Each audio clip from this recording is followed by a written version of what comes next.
All my dear masters for you మీకోసం ఛానల్కు స్వాగతం సుస్వాగతం. ముందుగా మన గురువు గారైన శ్రీ బ్రహ్మర్షి పితామహ పత్రిజీ గారికి మన గురుమాతకు నా ఆత్మ ప్రణామాలు మాస్టర్స్. ఓకే మాస్టర్స్, ఈ రోజు మన ఛానల్కి సీనియర్ పిరమిడ్ మాస్టర్ గారైన పద్మావతి గారు తెనాలి నుంచి వచ్చారు మాస్టర్స్. మేడం గారు చెప్పబోయే టాపిక్ ఆత్మస్థితులు, శరీర స్థితుల గురించి చెప్పబోతున్నారు మాస్టర్స్. ఓకే మాస్టర్స్, మేడం గారికి వెల్కమ్ చెప్పుకుందాం. Okay madam, please welcome madam. Thank you madam. Continue your session madam. ముందుగా మనందరి జగద్గురువైన బ్రహ్మశ్రీ పితామహ సుభాష్ పత్రిజీ గారికి ఆత్మపూర్వక ప్రణామాలు. అలాగే నేను ఈ ధ్యానానికి రావడానికి అవకాశం ఇచ్చిన శ్రీ మునిబాబు గారు, శ్రీకాళహస్తి వాసులైన శ్రీ మునిబాబు గారి ధ్యానం ద్వారా వచ్చాను. గురువు గారికి ఆత్మపూర్వక ప్రణామాలు. అలాగే మన జూమ్లో ఎవరైనా పార్టిసిపేట్ అయ్యారో ఆ దివ్యాత్మ స్వరూపులందరికీ ఆత్మపూర్వక ప్రణామాలు సార్. అలాగే యూట్యూబ్లో ఎవరైతే వీక్షిస్తున్నారో వారందరికీ కూడా ఆత్మపూర్వక ప్రణామాలు. నాకు ఈ అవకాశం ఇచ్చిన ఫర్ యూ ఛానల్ వాళ్ళ సరిత మేడం గారికి, సార్కి, సతీష్ కుమార్ సార్కి ఆత్మపూర్వక ప్రణామాలు. ఎంచుకున్న టాపిక్ ఆత్మస్థితులు, శరీర స్థితులు.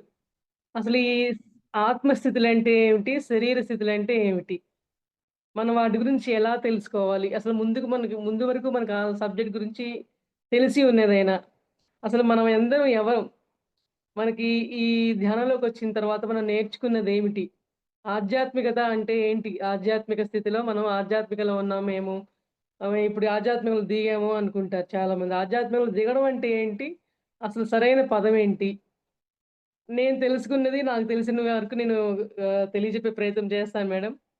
అయితే ఈ ఆత్మస్థితులు, శరీర స్థితులు అనేది ఒక ధర్మాల గురించి చెప్పే టాపిక్స్.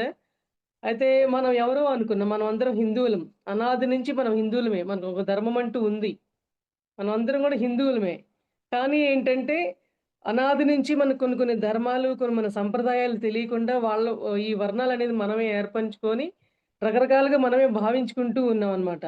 ఎట్లా మేము ఆధ్యాత్మికలో ఉన్నాం అంటారు. అసలు ఆధ్యాత్మికత అంటే ఏంటి, టెంపుల్కి వెళ్ళి కొబ్బరికాయ కొట్టేస్తే ఆధ్యాత్మికలో ఉన్నట్లా? కాదు. ఆధ్యాత్మికత అంటే మన పిరమిడ్ ధ్యాన యొక్క విషయంలో ఆత్మస్థితులు, ఆత్మ యొక్క అధ్యయనం చేయటమే ఆధ్యాత్మికత అంటారు. మన హిందువులో తప్ప ఇటువంటి సంప్రదాయాలు కానీ. Okay okay. అయితే మనకి ఈ ఆధ్యాత్మికతలో హిందూ మతం అంటే ఏంటి, హిందూ మత ఆధ్యాత్మికలో ఎక్కువగా మనం వింటూనే ఉంటాము. మరి ఈ ఆధ్యాత్మికలో వింటూ ఉండే విషయాలు ఏంటి, వర్ణాశ్రమ ధర్మాల గురించి మనం వింటూ ఉంటాం మన హిందూ మత ధర్మాల్లో. ఈ వర్ణాశ్రమ ధర్మాలంటే ఏమిటి, అసలు వీటి గురించి మనం ఏం తెలుసుకుంటున్నాం అనే విషయాన్ని నేను ఈరోజు తెలియపరుస్తాను మాస్టర్. కాకపోతే నేను ఏదైనా సరే ఒక స్వాధ్యాయం లాగా నాకు అట్లా ఒక విషయాన్ని తీసుకుని అట్లా ఎక్స్‌ప్లెయిన్ చేయడం అంటే ఇష్టం మేడం. నేను అదే తరీకాన, ఎందుకంటే మనం అందరం కూడా ఒక మాస్టర్ నుంచి మనం ఏ సబ్జెక్ట్ అని తెలుసుకుంటూ ఉండేవాళ్ళమే కాబట్టి, అలా నేను తెలుసుకునే దాన్ని పంచుకుంటూ ఉండడం చేస్తూ ఉంటాను. ఓకేనా మేడం? అయితే వర్ణాశ్రమ ధర్మాలనేవి చాలా సత్యమైనవండి. వర్ణాశ్రమ ధర్మాలనేవి. కానీ సత్యమైనది ఎప్పటికీ మారదు. కానీ ధర్మాలు మారుతూ ఉంటాయి. ధర్మాలు వ్యక్తిని బట్టి, పరిస్థితిని బట్టి, కొన్ని ధర్మాలు ఏ టైంలో ఏం చేయాలనే అనే విషయాలు ధర్మాల ప్రకారం మారుతూ ఉంటాయన్నమాట. కానీ సత్యం అనేది, ఆత్మ సత్యం అనేది ఎప్పటికీ మారంది. ఓకేనా మేడం? అయితే మనం ఎవరిని బట్టి, ఏ పరిస్థితిని బట్టి ఇవి మారుతూ ఉంటాయో మనం తెలుసుకుందాం ఈ పూట. ఇది కొంచెం రీక్యాప్ లాగా మేడం. శరీర స్థితులేంటి, నాకు కంఫర్ట్ అట్లా ఉంది, జారిపోతుంది. ఓకే ఓకే, కరెక్ట్‌గా ఉంది కదా సార్? ఓకే. అయితే అసలు వర్ణాశ్రమ ధర్మాల గురించి మనం చెప్పుకుందామండి. వర్ణం అంటే ఆత్మ పరిస్థితులనమాట. ఆశ్రమం అంటే శరీర స్థితులు. వీటినే కలిపి వర్ణాశ్రమ ధర్మాలు అంటారనమాట. మామూలుగా మనం వర్ణము అంటే మనం ఎవ్వరికీ కూడా ఏం గుర్తొస్తుందంటే, పలానా రంగో, ఎరుపు రంగు, తెలుపు రంగు, గ్రీన్ రంగు అలా అనుకుంటాం.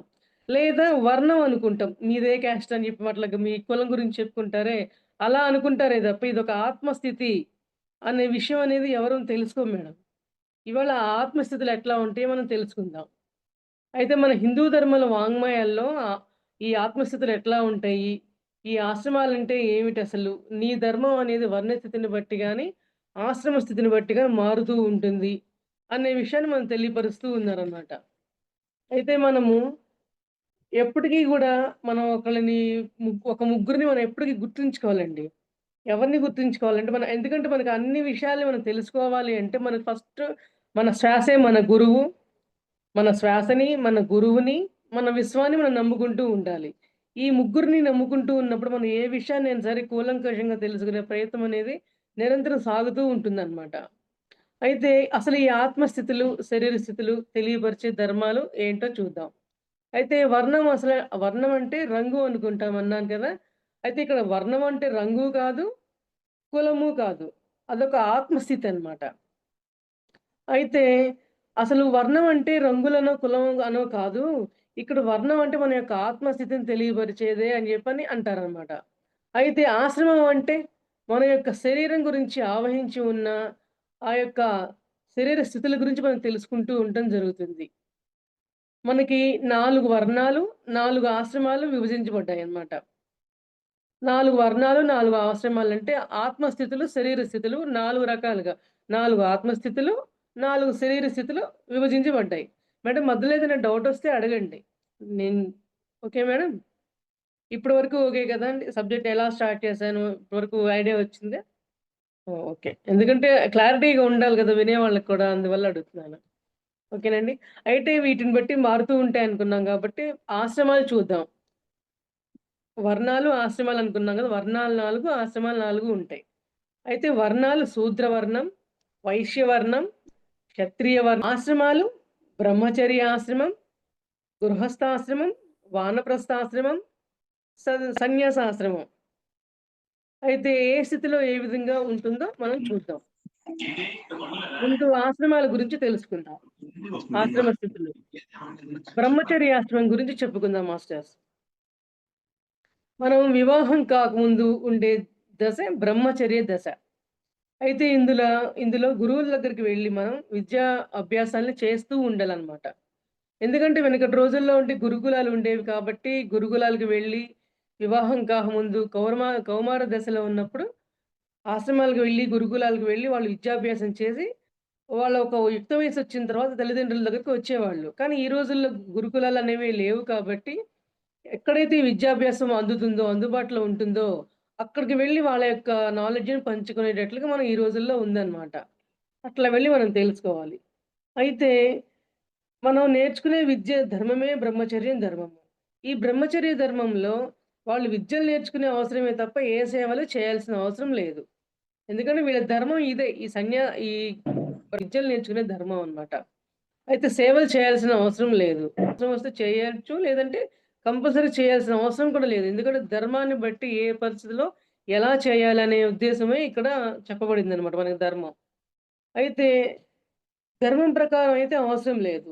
నువ్వు విద్యలు నేర్చుకోవడమే ధర్మం ఇక్కడ. అయితే ప్రాపంచిక విద్యలతో పాటుగా ఆధ్యాత్మిక విద్యలు కూడా నేర్చుకుని ఉండాలి. ఆధ్యాత్మిక విద్య గురించి తెలుసుకోవడం అంటే ఏంటంటే, మన ఆత్మ యొక్క ఆవశ్యకత ఏంటి? మన ఆత్మ ఏంటి? అనే ధ్యానం ఆత్మ ఏంటి అని తెలుసుకోవాలంటే ధ్యానం చేయగలిగినప్పుడే మనం ఆత్మ ఏంటి అనే విషయాన్ని తెలుసుకోగలం. అవునా మాస్టర్స్? అలాగే మనం పూర్వం గురుకులాలకి పిల్లల్ని పంపుతూ ఉండేవాళ్ళమనమాట. అక్కడ వాళ్ళకి వేదాలు, ఉపనిషత్తులు, పొలం పనులు, ఎవరి పనులు వాళ్ళే చేసుకోవటము, అవన్నీ యోగా క్లాసెస్ అనేవి అన్నీ నేర్పుతూ ఉండేవాళ్ళు. ఈ బ్రహ్మచారి ఆశ్రమంలో ఉన్నప్పుడు వాళ్ళందరూ నేర్చుకోవాల్సిన పనులు, వాళ్ళందరూ చేయాల్సిన పనులు ఇవన్నమాట. అయితే ఈ రోజుల్లో ఇక్కడ లేదు కాబట్టి, ఎక్కడ విద్య ఉందో అక్కడికి వెళ్ళి, ఆ విద్యను నేర్చుకోవాల్సిన అవసరం ఉంటుంది. ఓకే. బ్రహ్మచర్య ధర్మంలో ఇదన్నమాట. బ్రహ్మచర్యం, ఆశ్రమం ధర్మం అంటే. గృహస్థ ధర్మం గురించి చూద్దాం మాస్టర్స్. ఈ ఆశ్రమంలో సంతోషంగా జీవితాన్ని గడపాలి. సంతోషంగా జీవితం గడపమంటే, వివాహం చేసుకొని వాళ్ళ యొక్క కుటుంబాలతో చక్కగా సంతోషంగా గడపొచ్చు. పిల్లల్ని, పెద్దల్ని అందరిని చూసుకుంటూ కుటుంబ జీవనాన్ని చక్కగా వాళ్ళు చూసుకోవచ్చు. పిల్లలు వాళ్ళ యొక్క ఆలనా పాలనా గురించి, వాళ్ళ యొక్క విద్యా బుద్ధుల గురించి చూసుకోవాలి. ఇదే గృహస్థ ధర్మం అంటారు. ఉంటూనే బ్రహ్మచర్య దశలో నేర్చుకున్న ధ్యానాన్ని కొనసాగించవచ్చు. అయితే నైపుణ్యత పెంచుకునే అవసరం ఉంటుంది బ్రహ్మచర్యాశ్రమంలో. నేర్చుకునే దశలో దాన్ని గృహస్థాశ్రమంలో వైవాహిక జీవితంలో ఉన్న అన్ని సంతోషాలను అనుభవిస్తూ ధ్యానాన్ని కూడా అభ్యసించాలి. ఏమన్నారంటే గృహస్థ ధర్మంలో ఎటువంటి సేవలు చేయాల్సిన అవసరం లేదు. ఎటువంటి ధ్యాన ప్రచారాలు చేయాల్సిన అవసరం లేదు. కుటుంబ జీవితాన్ని, ప్రాపంచిక జీవితాన్ని గడుపుతూ ఉంటే చాలు అని జెప్పి చెప్తున్నారనమాట. అయితే ఏం చేయాలంటే ఇంకొక స్టెప్పు, ఇంకొంచెం మనం నైపుణ్యతను పెంచుకోవాలి అంటే గృహస్థాశ్రమంలో ఉన్నప్పుడు, ఎప్పుడైతే బ్రహ్మచర్యాశ్రమంలో మనం ధ్యానం నేర్చుకున్నామో, ఆ ధ్యాన సాధనని గూడా మనం కంటిన్యూ చేస్తూ, మన యొక్క జీవనాన్ని గడుపుతూ ఉంటే మన లైఫ్ ఎంతో క్వాలిటీగా ఉంటుందనమాట. ప్రతి ఒక్క విషయం గురించి మనకు అవగాహనగా ఉంటుంది. వైవాహిక జీవితంలో ఉన్న అన్ని సంతోషాలు అనుభవిస్తూ, ధ్యానం గూడా చేస్తే, వాళ్ళ యొక్క జీవితం ఎంతో అభివృద్ధి పదంలోకి నడుస్తూ ఉంటుందనమాట. ఇక్కడ ఈ ధర్మంలో ఇక్కడ వీళ్ళకి ధ్యాన ప్రచారం చేయాల్సిన అవసరం లేదు. ధ్యానం నేర్చుకోవడము, వాళ్ళ కుటుంబ జీవితాన్ని చక్కగా నెరవేర్చుకోవడము. అంతే మాస్టర్స్. అయితే మనం వానప్రస్థాశ్రమం అంటే చూద్దాము. గృహస్థాశ్రమంలో నిర్వహించే ధర్మాలన్నీ పూర్తి చేసుకొని, అంటే పిల్లల చదువులు, పెళ్ళిళ్ళు, బాధ్యతలు అయ్యాక వనాలకి వెళ్ళి ఏదో హిమాలయాల్లోనే అట్లా ఇట్లా అనుకుంటాం వనాలకు వెళ్ళాలి అంటే మనం. లేదు. ఎవరింటిని వాళ్ళే గృహస్థాశ్రమంగా తయారు చేసుకొని, ఇంటినే ఆశ్రమంగా తయారు చేసుకొని, ధ్యాన సాధనలు చేయిస్తూ మీ యొక్క వానప్రస్థాశ్రమ జీవితాన్ని చక్కగా గడుపుకోవాలి. మీ పిల్లల గురించి ఆలోచనలు ఇంక అవసరం లేదు. వాళ్ళ పనులు వాళ్ళే చూసుకోగలరు. ఇక్కడ వనాలకు వెళ్ళాలి అంటే హిమాలయాలకో ఏంటి ఎక్కడ వనాలకో, అడవులకో వెళ్ళిపోనవసరం లేదు మాస్టర్స్. ఇప్పుడు మన బద్రి సార్ ఏం చెప్పారు మనకి, మన ఇంటినే మన ఆశ్రమంగా మార్చుకోవాలి అని చెప్పి చెప్తున్నారు. ఓకేనా అండి? వానప్రస్థ ఆశ్రమంలో వాళ్ళ పిల్లల యొక్క బాధ్యతలన్నీ తీర్చుకున్న తర్వాత, మీరు చక్కగా ధ్యాన ప్రచారాన్ని చేయాలి అని చెప్పి చెప్తున్నారు మాస్టర్స్. అయితే దీనికి నేను ఒక ఎగ్జాంపుల్ చెప్తాను మాస్టర్స్. ఈ వానప్రస్థాశ్రమంలో వాళ్ళ ఇంటినే గృహస్థాశ్రమంగా తయారు చేసుకోవాలి అనడానికి ఒక చిన్న ఎగ్జాంపుల్, ఒక రియల్ ఎగ్జాంపుల్ అనమాట. అనంతపురంలో ఒక మాస్టర్ ఉన్నారు. వాళ్ళిద్దరు వైఫ్ అండ్ హస్బెండ్‌కి 70 ఇయర్స్ అనమాట. 70 ఇయర్స్ అయితే వాళ్ళు ఈ ఏజ్‌లో వాళ్ళ ఇల్లు చాలా పెద్దది, ఇండివిడ్యువల్ హౌస్ అనమాట. వాళ్ళ ఇంట్లో 3 బెడ్‌రూములు పడగొట్టేసి, మొత్తం హాల్‌గా చేసి, పూర్తిగా చుట్టుపక్కల అందరిని ధ్యానులుగా మార్చి, చుట్టుపక్కల ఊళ్ళోని వాళ్ళని గూడా క్లాసులు పెట్టిచ్చి, వాళ్ళు ధ్యానాన్ని ప్రతిరోజు చేయిస్తూ, ప్రచారం చేస్తూ, శాకాహార ర్యాలీలు చేస్తూ, ఆ ఇంటిని వాళ్ళు గృహస్థాశ్రమంగా రియల్ లైఫ్‌లో వాళ్ళు నాకు కనపడ్డారు మేడం. ఎందుకంటే మనం పిరమిడ్ మాస్టర్స్ మనం ప్రత్యేకంగా చేయాల్సిన పనేంటంటే, మన ఇంటినే ఆశ్రమంగా చేసుకోవాలి. ఎక్కడికో వెళ్ళాల్సిన అవసరం లేదు. మనమే అందరిని కూడా మాస్టర్స్ అందరిని పిలిసి, మనం ధ్యాన ప్రచారాలు చేస్తూ, చేయిస్తూ మన జీవితాన్ని గడుపుతూ ఉండాలి. ఎవరి గురించి ఆలోచనలు అవసరం లేదు. పిల్లల గురించి కూడా అవసరం లేదు. ఎందుకంటే వాళ్ళ పనులు వాళ్ళు చేసుకునే స్థాయిలో ఉన్నారు కాబట్టి అవసరం లేదు. మీతో మీరుగా ఉండాలి. మీతో మీరుగా ఉండడం అంటే, ఒక గంటో, అరగంటో ధ్యానం కాకుండా, గంటలు గంటలు ధ్యానం చేసి, ధ్యానాన్ని తపస్సుగా మార్చుకోవాలి. ధ్యానాన్ని తపస్సుగా మార్చుకోవడం అంటే, నీతో నువ్వు ఉండడమే. అయితే ప్రాపంచిక ధ్యాసను వదిలి, పూర్తిగా ధ్యాన సాధనలో ఉండాలి. విషయాలతో కాకుండా, పరబ్రహ్మ స్వరూపమే నేను, శరీరం కాదు ఆత్మను అని అవగాహనతో వాళ్ళు తెలుసుకుంటూ, భావనలు ఇంకా నేను అనే భావనల్ని తీసేసేయాలి. నేను, నాది, ఇది నాకే, నాను అనే భావనలు తీసేసుకోకపోతే వాళ్ళలో ఇంకా యొక్క అహంకారాన్ని పెంచుకుంటూ ఉంటారు. ఈ సాధనలన్నీ మనకి చేకూరాలంటే ఆనాపానసతి ధ్యానం చేస్తే మనలో ఉన్న సరికాని భావనలన్నీ తొలగించబడతాయన్నమాట. ఓకేనా మాస్టర్స్?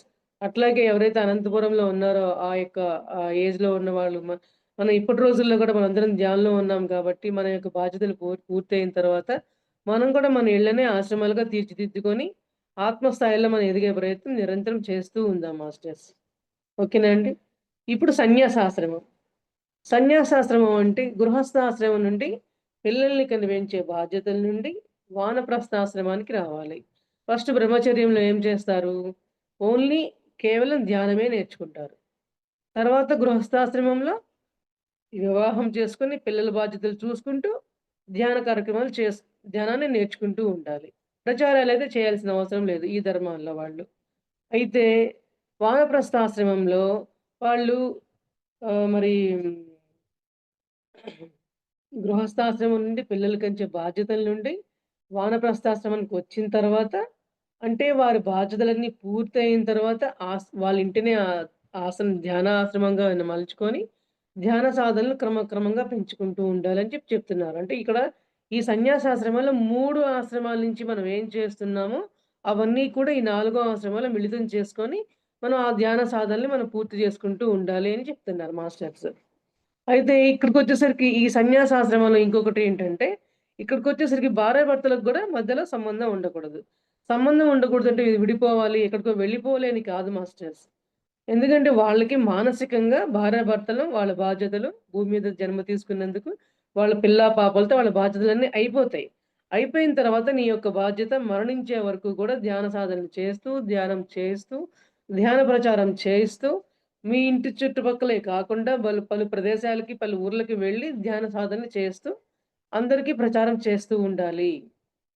అట్లాగే భార్యాభర్తల యొక్క బంధం పోగొట్టుకోవడం అంటే విడిపోవటం, ఎక్కడో ఉండడం అని చెప్పి అని భావించరాదు. అంటే మనసులోనే దగ్గరగానే ఉంటూనే మన యొక్క ధర్మం ఇది అని తెలుసుకొని, మనం ఆ యొక్క ప్రచారాలు చేస్తూ మన జీవితాన్ని గడుపుతూ ఉండాలన్నమాట. అయితే చివరికి సాధన చేస్తూ శేష జీవితాన్ని ఎదురు చూస్తూ ఉండాలి. దేనికోసం ఎదురు చూడాలి? మరణం కోసం ఎదురు చూస్తూ ఉండాలి. అంటే వీళ్ళ యొక్క సాధనలు ఎలా ఉండాలంటే మరణ భయం అనేది ఉండకూడదు. మరణ భయం లేకుండా ఉండాలంటే మనం ఏం చేయాలి మరి?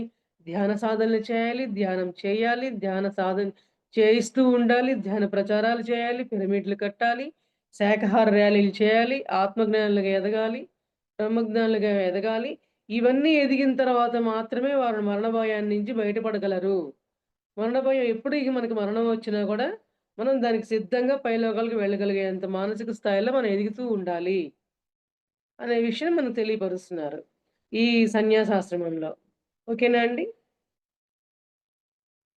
అయితే ఇప్పుడు మన గృహస్థాశ్రమంలో ఉన్నాం కాబట్టి, అవకాశాన్ని బట్టి మనం సేవ చేసుకోవచ్చు.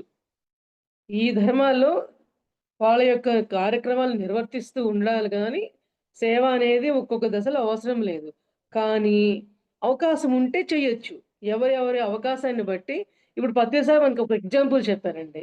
ఏమని చెప్పారు? మనం ఎప్పుడైతే మన పిల్లల్ని చూసుకుంటూ, మన కుటుంబ జీవితంలో ఉన్నప్పుడు, ధ్యాన ప్రచారాలు చేయాల్సిన పరిస్థితి వస్తే, అప్పుడేం చేయాలి? అప్పుడేం చేయాలనంటే, అప్పుడు పిల్లలు, కుటుంబ బాధ్యతలు, గృహస్థ జీవితానికి విలువివ్వాలి. పిల్లా, పాపల్ని బాధ్యతను వదిలిపెట్టేసి ప్రచారానికో, ఎక్కడికో వెళ్ళాల్సిన అవసరం లేదు అని నిక్కచ్చిగా చెప్పారు పత్రి సార్. అందువల్ల ఏ ధర్మంలో ఎప్పుడు ఎలా చేయాలి? ఏం చేయాలి? అసలు ధర్మం అంటే ఏమిటి? అధర్మం అంటే ఏమిటి? ఏది చేయకూడదు? ఏది చెయ్యాలి? అని క్లుప్తంగా వివరంగా వివరించేదే మన యొక్క ధర్మాలనమాట. ధర్మాలు, ఆశ్రమాలు. మనం ఇప్పటిదాకా ఆశ్రమాల గురించి తెలుసుకుందాం మాస్టర్స్. అయితే ఇప్పుడు వర్ణ స్థితులు తెలుసుకుందాం. వర్ణం అంటే ఆత్మ. వర్ణ స్థితులు అంటే ఆత్మ స్థితులు అన్నమాట. అయితే ఈ ఆత్మ స్థితుల్లో ఏమున్నాయంటే చూద్దాం. శూద్ర వర్ణం ఫస్ట్‌ది. రెండవది వైశ్య వర్ణం. మూడవది క్షత్రియ వర్ణం. నాలుగవది బ్రాహ్మణ వర్ణం. అయితే ఈ యొక్క శూద్ర వర్ణంలో ఏమని వాళ్ళు భావిస్తూ ఉంటారంటే, నిరంతరం నేను శరీరమే ఇంకోటేమీ లేదు.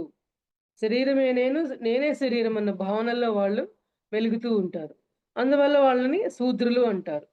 శూద్రులు అన్నంత మాత్రాన వాళ్ళని ఎవరిని తక్కువ చేసి చూడకూడదండి. ఎందుకంటే వాళ్ళ స్థితిగతులను బట్టి ఇక్కడ చెప్పడం జరిగిందే తప్ప, శూద్రులు అంటే అంటరాని వాళ్ళనో, తక్కువ జాతి వాళ్ళనో, వాళ్ళని ముట్టుకోరాదు, వాళ్ళని అంటుకోరాదు, అలా దూరంగా పెట్టాలని ఎంత మాత్రం కానే కాదు మాస్టర్స్. శూద్రులంటే వాళ్ళ యొక్క ఆత్మస్థితుల గురించి తెలియజెప్పే ప్రయత్నమే తప్ప, ఇక్కడ వాళ్ళు తక్కువ ఎక్కువల భావనల గురించి ఎంత మాత్రం కాదు. ఓకేనా? అయితే నెక్స్ట్ వైశ్యవర్ణం. వైశ్యవర్ణంలో వాళ్ళెలా ఉంటారంటే, నేను శరీరమే కాదు మనస్సును కూడా. అంటే ఇప్పుడు ఈ శూద్రవర్ణంలో ఉన్నవాళ్ళేమో నేను శరీరం మాత్రమే అని భావిస్తారు. వీళ్ళేంటంటే ఈ వైశ్యవర్ణంలో ఉన్నవాళ్ళు నేను శరీరమే కాదు మనసు కూడా అని వాళ్ళు తెలియపరుస్తున్నారనమాట. అయితే క్షత్రియ వర్ణంలో వాళ్ళెలా ఉంటారో చూద్దాం. క్షత్రియ వర్ణంలో వాళ్ళు నేను శరీరమే కాదు, నేను మనస్సునే కాదు, నేను బుద్ధిని కూడా అని చెప్తున్నారు క్షత్రియ వర్ణం వాళ్ళు. అయితే బ్రాహ్మణ వర్ణం వాళ్ళు ఎలా ఉంటారంటే, నేను శరీరము కాదు, మనస్సును కాదు, బుద్ధిని కాదు, నేను దివ్యాత్మ స్వరూపుడను అన్న ఆత్మజ్ఞానంతో విరాజిల్లుతూ ఉంటారు. వారు ఆత్మజ్ఞానంతో విరాజిల్లుతూ ఉంటారు కాబట్టే వాళ్ళని బ్రాహ్మణ వర్ణం అంటారు. వాళ్ళని పండితులు అన్నారు. ఆత్మజ్ఞానులు అన్నారు. బ్రహ్మజ్ఞానులు అన్నారు వాళ్ళని. అందువల్లనే. ఓకేనా? అయితే శరీరానికి స్థితులు ఎలా ఉంటాయో, ఆత్మకు కూడా అట్లానే ఉంటాయి. అవే గదా మనం ఇప్పుడు చెప్పుకున్నాం మాస్టర్స్. అయితే ఈ శూద్రులు వాళ్ళ దశల్లో ఎలా ఉంటారంటే ఆ ఆత్మ స్థితుల్లో మొట్టమొదటి దశల్లో శరీరమే నేనుగా జీవిస్తారు. ఇది శైశవ స్థాయిలో ఉన్నప్పుడు శరీరమే నేనుగా జీవిస్తారు. వాళ్ళని శూద్రులు అంటారనమాట. శూద్ర వర్ణం. వాళ్ళ యొక్క ఆత్మస్థాయి అటువంటిది. శరీరమే నేను అనుకుని శరీరంలో మాత్రమే సేవలు చేస్తూ ఉంటారు వాళ్ళు. అది వాళ్ళ యొక్క స్థితి. అయితే ఈ వైశ్యవర్ణం వాళ్ళు వాళ్ళ యొక్క స్థితిగతులు ఎలా ఉంటాయంటే, మనస్సుతో సేవ చేస్తారు వాళ్ళు. మనస్సుతో సేవ చేయడం అంటే మనం ఒక చిన్న ఎగ్జాంపుల్ చెప్పుకుందాం. ఇప్పుడు వైశ్యులంటే వ్యాపారాలు చేస్తారు. మనసుతో వ్యాపారాలు చేస్తారు గానీ, ఆత్మశుద్ధితో ఆత్మస్థాయిలో వ్యాపారాలు చేయలేరు కదా మాస్టర్స్. సో, వాళ్ళు మనసు స్థాయిలో ఉన్నారు గాబట్టి, వాళ్ళ యొక్క స్థితి వాళ్ళు మనసుతో సేవలు చేస్తారు అని మనం తెలుసుకోవాలి. వాళ్ళ యొక్క ఆత్మస్థితులు అవి అన్నమాట. అయితే క్షత్రియ వర్ణంలో వాళ్ళు, వాళ్ళ యొక్క ఆత్మస్థితులు ఎలా ఉంటాయంటే, ఏది మంచి, ఏది చెడు, ఏది న్యాయం, ఏది అన్యాయం, ఏది ధర్మం, ఏది అధర్మం అనే విషయాల గురించి వాళ్ళు చాలా అనుచితంగా తెలుసుకునే విజ్ఞానంతో మెలుగుతూ ఉంటారు. అందరికి టీచింగ్ చేస్తూ ఉంటారు. వాళ్ళ యొక్క జ్ఞానాన్ని టీచింగ్ చేస్తూ ఉంటారనమాట. ఏది బుద్ధితో జీవిస్తారు అని వాళ్ళు ప్రతి నిమిషంలో, ప్రతి ఒక్క సందర్భంలోనూ బుద్ధి వికాసం చేసే దశలో వాళ్ళు మెలుగుతూ ఉంటారు. బ్రాహ్మణ వర్ణం, క్షత్రియ వర్ణం. అయితే ఆత్మపరంగా జీవించేవాడు అని మనం తెలుసుకోవాలి. అయితే బ్రాహ్మణ వర్ణాన్ని గురించి మనం తెలుసుకుందాం. వాళ్ళ యొక్క స్థితులు ఎలా ఉంటాయో చూద్దాము. బ్రహ్మణ జ్ఞానాతి ఇది బ్రహ్మాణి. అంటే ఆత్మ జ్ఞానం, ఆధ్యాత్మిక జ్ఞానం వాళ్ళకి తెలుసు. ఆత్మజ్ఞానం అంటే, ఆధ్యాత్మిక జ్ఞానం అంటే సత్యం. సత్యం అంటే ఆత్మ. మన శరీరం కాదు ఆత్మ అనే విషయాన్ని వాళ్ళు కూలంకషంగా బాగా తెలుసుకున్నారనమాట బ్రాహ్మణులు. ఎవరైతే బ్రహ్మజ్ఞానం ఉందో వారే బ్రాహ్మణులు అని బుద్ధుడు మనకి చెప్పారనమాట.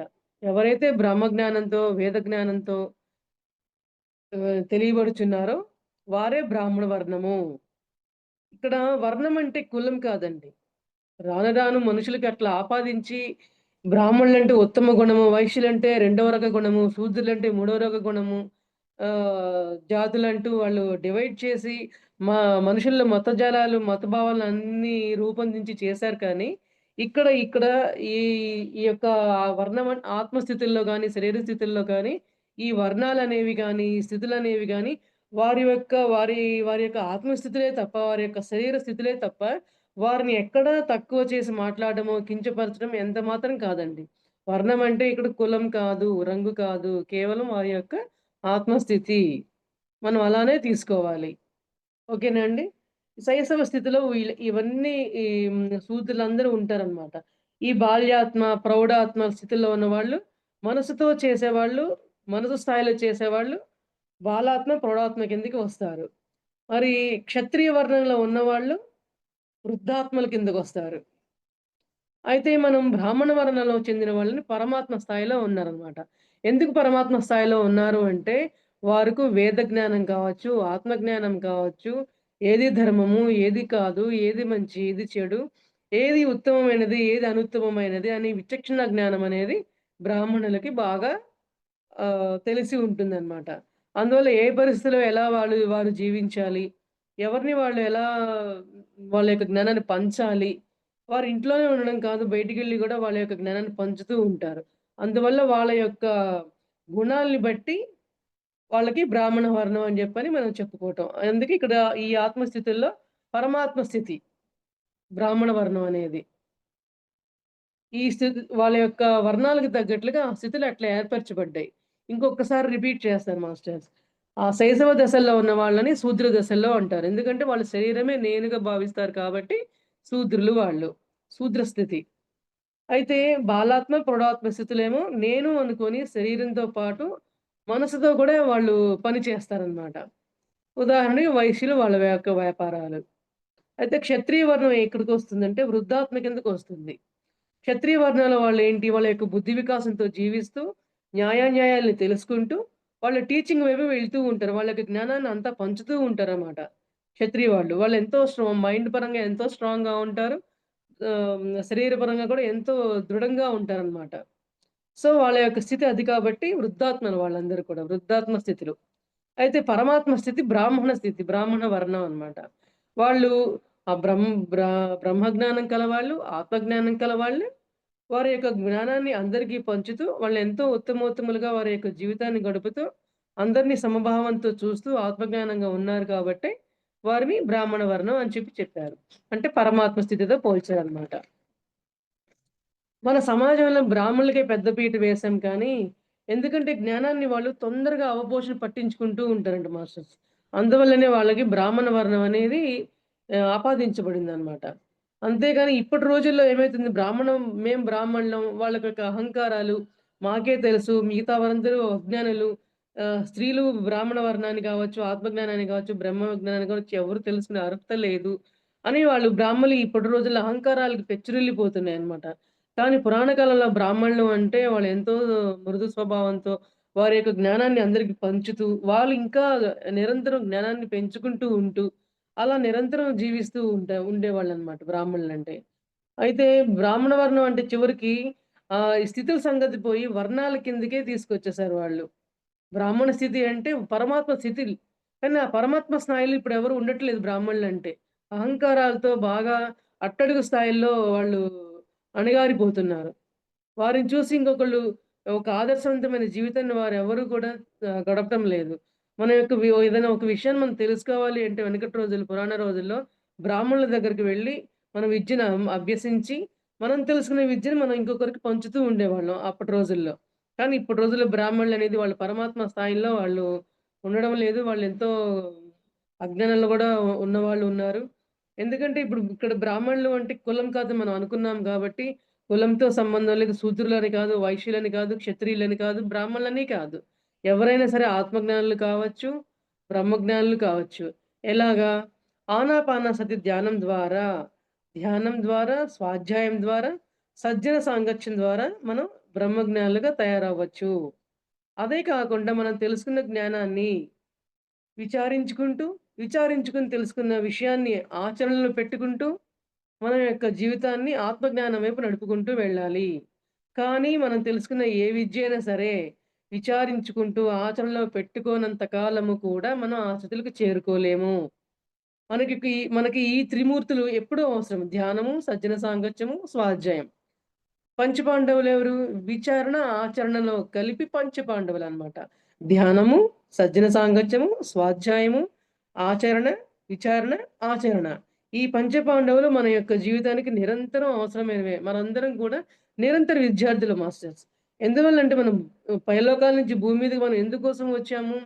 ఆత్మజ్ఞానం కోసమే వచ్చాం. మన యొక్క కర్మలన్నీ సంచిత కర్మల్లో తీసుకొచ్చుకొని ఇక్కడ ఆ కర్మలన్నీ అనుభవించి, వాటి ద్వారా ఆత్మజ్ఞానాన్ని పొంది, ధ్యానం ద్వారా, స్వాధ్యాయం ద్వారా, సజ్జన సాంగత్యం ద్వారా మన యొక్క కర్మలను తొలగించుకొని, జ్ఞానాన్ని సంపాదించుకొని, ఈ సంపాదించుకున్న ఆ జ్ఞానాన్ని ఏదైతే ఉందో, మనం విచారించుకుంటూ ఏది ఒప్పు, ఏది తప్పు, ఏది ధర్మం, ఏది అధర్మం, ఏది కానిది, ఏది సరైనది, ఏది సరికానిది, అన్ని విషయాల గురించి అవగాహన చేసుకుంటూ మన యొక్క మనం తిరిగి మళ్ళీ పై లోకాలకు వెళ్తూ ఉండాలి.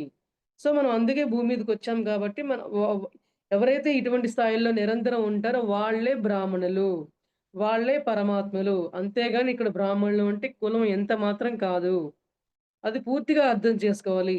ఎందుకంటే మన పురాణాలలో నుంచి ఇటువంటి గృహస్థాశ్రమాలు గానీ, సన్యాసాశ్రమాలు కానీ, వానప్రస్థాశ్రమం అంటే ఏమిటి? సన్యాసాశ్రమం అంటే ఏంటి? ఇట్లా మనం వింటాం జస్ట్ అలా వదిలేస్తూ ఉంటాం. ఈ ఈ ఈ స్థితులేంటి అని. కానీ మనం నిరంతరం ఈ విషయం గురించి తెలుసుకోవాలి మాస్టర్స్. ఈ రోజుల్లో కూడా ఇటువంటి కులాలు, వర్ణాలు అంటూ ఇప్పటికి కూడా ఇంత టెక్నాలజీ పెరిగిన రోజుల్లో కూడా, ఇంత ధ్యానం చేస్తున్న రోజుల్లో కూడా ఇంకా అటువంటివి జరుగుతూనే ఉన్నాయి. అందువల్ల నిరంతరం మన ఈ యొక్క వర్ణాలేంటి, వర్ణాశ్రమ ధర్మాలేంటి, ధర్మం ఎవరిని బట్టి మారుతుంది, ఏ పరిస్థితిని బట్టి మారుతుంది, అనే విషయాన్ని మనం నిరంతరం తెలుసుకోవాల్సిన సబ్జెక్టే మాస్టర్స్. ఇది ప్రతి ఒక్కళ్ళం తెలుసుకోవాల్సిందే. అలాగే మనం ధ్యానం చేసి మన యొక్క ఆత్మస్థితి ఎటువంటిగా ఉంది? ఏ రూపంలో ఉంది? మనం ఎలా ఎదగాలి? మనం ఎలా ఎదగకుండా కిందకి పడిపోతున్నాము? అనే జ్ఞానాన్ని బాగా మనం పెంపొందించుకుంటూ ఉండాలి మాస్టర్స్. సో, ఇటువంటి జ్ఞానాన్ని మనం ఎప్పుడూ పెంపొందించుకుంటూ నిరంతరం ఆ ధ్యానాల్లో కొనసాగుతూ ఉంటే మన ఆత్మస్థితులు మనం నిరంతరం చేరుకుంటం ద్వారా మనం అందరం పరమాత్మ స్థాయికి చేరుకుంటాం మాస్టర్స్. పరమాత్మ స్థాయికి చేరుకోవాలంటే ధ్యాన సాధనలే కావాలి గానీ, బ్రాహ్మణుల, వైశ్యుల, శూద్రుల అనే పాయింట్ ఎంత మాత్రం కాదు. మన యొక్క స్థితులను తెలియపరచుకోవడం కోసం ఆ విషయాన్ని మనం తెలియపరచడమే జరిగిందే తప్ప, మనం ప్రయత్నించాల్సింది నిత్య ధ్యాన సాధనలు. మనం పరమాత్మ స్థాయికి ఎలా వెళ్ళగలము? మన ధ్యాన సాధనలు ఎటువంటి విధంగా మనం చేసుకోవాలి? అనే విషయం గురించి మనకి జ్ఞానం ఉంటూ ఉండాలి. సో, మనం ఈ విషయాల ద్వారా ఈ రోజున ఈ గృహస్థాశ్రమం ఏంటి? సన్యాసాశ్రమం ఏంటి? బ్రహ్మచర్యాశ్రమం ఏంటి? సన్యాసాశ్రమం ఏంటి? మరి శూద్రవర్ణం ఏంటి? వైశ్యవర్ణం ఏంటి? క్షత్రియ వర్ణం ఏంటి? బ్రాహ్మణ వర్ణం ఏంటి? అనే ఈ 4 దశల గురించి ఆశ్రమ దశలు, వర్ణ దశల గురించి అవి ఏ దశల్లో ఉంటారు? వారి యొక్క ఆలోచన విధానం ఎలా ఉంటుంది? అసలు వర్ణం అంటే ఏమిటి? వర్ణం అంటే రంగు కాదు, కులం కాదు. ఇప్పటి రోజుల్లో ప్రజలందరూ కూడా వాళ్ళ యొక్క అజ్ఞానంతో ఈ వర్ణము అంటే ఎలా తయారు చేశారు అన్న విషయం తెలుసుకున్నాము. అసలు ఆధ్యాత్మికత అంటే ఏమిటి? ఆధ్యాత్మికత అంటే మనం గుళ్ళకెళ్ళో, గోపురాలకెళ్ళో, 4 హోమాలు చేయించో అది మాత్రమే ఆధ్యాత్మికం ఎంత మాత్రం కాదు మై డియర్ మాస్టర్స్. మనం ఆత్మపరంగా ఎదగడం అనేది మన యొక్క ఆధ్యాత్మిక చింతన. మన ఆధ్యాత్మిక చింతనలో ఆత్మపరంగా ఎదిగే ప్రయత్నం చేయాలే గాని, మనం పరమాత్మ స్థాయికి ఎదిగే ప్రయత్నం మనం చేయాలే గాని, బ్రాహ్మణ వర్ణంలో ఉన్న వారి యొక్క స్థితిగతులు మన దైనందిన జీవితంలో ప్రతి ఒక్కళ్ళం ధ్యాన సాధనలు చేసి మనం సంపాదించుకోవాలే తప్ప, ఇక్కడ వర్ణము, కులము అనే ప్రశస్తులు అసలు తీసివేయాల్సిందిగా ప్రార్థన అందరినీ కూడా ఈ యొక్క ధర్మాలేంటి, వర్ణాశ్రమ ధర్మాలేంటి, వాటి యొక్క స్థితుల గురించి మనం వివరంగా చెప్పుకోవడం జరిగింది మాస్టర్స్. ఇప్పుడు మనం ఒక్కొక్కళ్ళు మనం ప్రశ్నించుకుందామండి. ఎవరు ఏ స్థితిలో ఉన్నాం? ఎవరు ఏ వర్ణంలో ఉన్నాం? ఎవరు ఏ ఆశ్రమంలో ఉన్నాం? ఎవరు ఏ స్థితుల్లో ఆత్మస్థితుల్లో ఉన్నామనేది ఎవరికి వాళ్ళు సెల్ఫ్ చెక్ చేసుకోండి. మీరు సెల్ఫ్ చెక్ చేసుకోవడానికి ప్రతి పాయింట్ చక్కగా ఉపయోగపడుతుందండి. స్థితులు 4 స్థితులు, 4 వర్ణాలు, వారి యొక్క దశలు. వీటన్నిటి గురించి ఇప్పటి వరకు ఏదైనా డౌట్స్ ఉంటే మీకు నాకు అడగండి మాస్టర్స్. నాకు తెలిసినంత వరకు నేను తెలియజెప్పే ప్రయత్నం చేస్తాను. ఓకే. ఈ యొక్క వర్ణాశ్రమ ధర్మాల గురించి నేను తెలుసుకున్న విషయాన్ని నా వంతుగా నేను చెప్పే ప్రయత్నం చేశాను మాస్టర్స్. నాకు ఈ అవకాశం ఇచ్చిన for you channel Saritha madam గారికి, సతీష్ కుమార్ సార్‌కి ఆత్మపూర్వక ప్రణామాలు. అలాగే జూమ్‌లో పార్టిసిపేట్ అయిన దివ్యాత్మ స్వరూపులందరికీ ఆత్మపూర్వక ప్రణామాలు. ఓకే మేడం, ఫర్ యూ మీకోసం మన ఛానల్కి వచ్చి ఎంతో ఆత్మజ్ఞానం అందించారు masters. Thank you madam. Thank you.